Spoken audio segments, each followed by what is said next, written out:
I want to talk about feminine and masculine leadership because I think we are gravely missing out on feminine leadership to the extent that we don't even know what feminine leadership is and what is the difference between feminine and masculine leadership.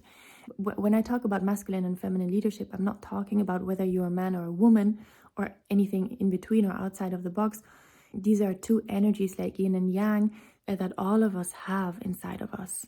So it's the polarity that we as human beings have inside of us.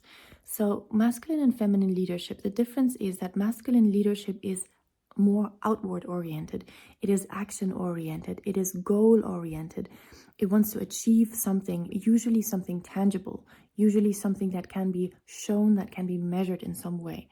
And it is fantastic for building structures, for building a society, for building peace and prosperity. That's what we need masculine leadership for.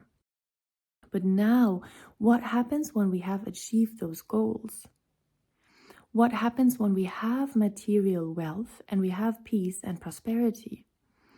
What now needs to happen is a shift from masculine leadership to remembering and reactivating feminine leadership.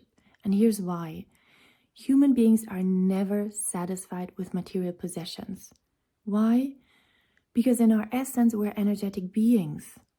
Everything we experience happens within ourselves.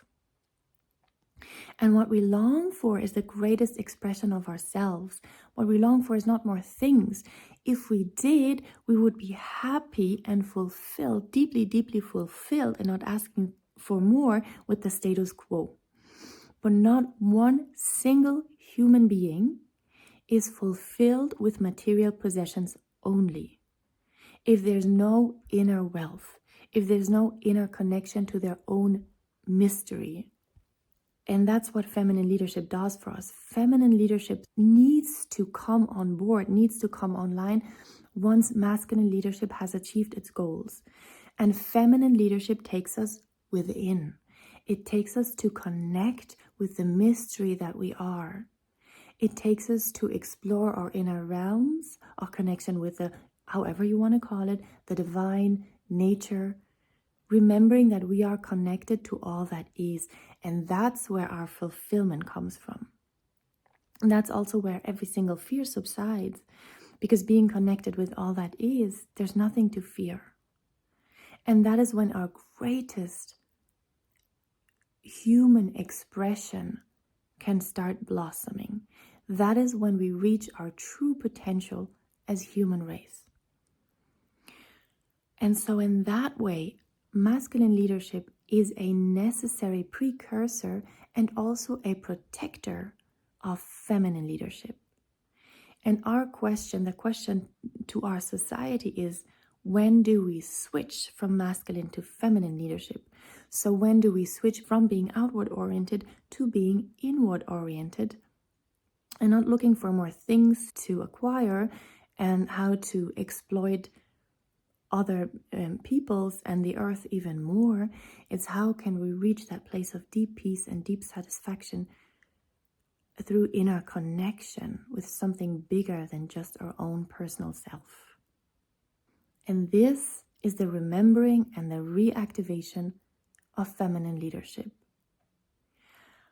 If you desire, if you're a woman in that case, because I have a program, if you're a woman and you want to awaken both your masculine, your healthy masculine, and your feminine leadership, and you want to step into being the queen of your life, being the bringer of a new consciousness, reawaken the remembering of feminine leadership coming through you and pouring through you into the world.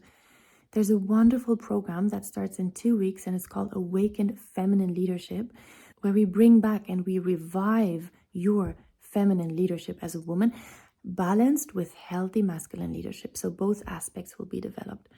It is a program that will take you from feeling disconnected and not being in touch with the natural force of nature that you are, with being in touch with your true power, with cultivating unshakable trust and confidence in your ability to lead yourself, to lead your family, to lead your clients, and to build that empire, that vision that is coming through you, that wants to be actualized through you. So it is a wonderful, wonderful journey of exploring the depth and the fullness and the power that you are. I'll see you inside, my love.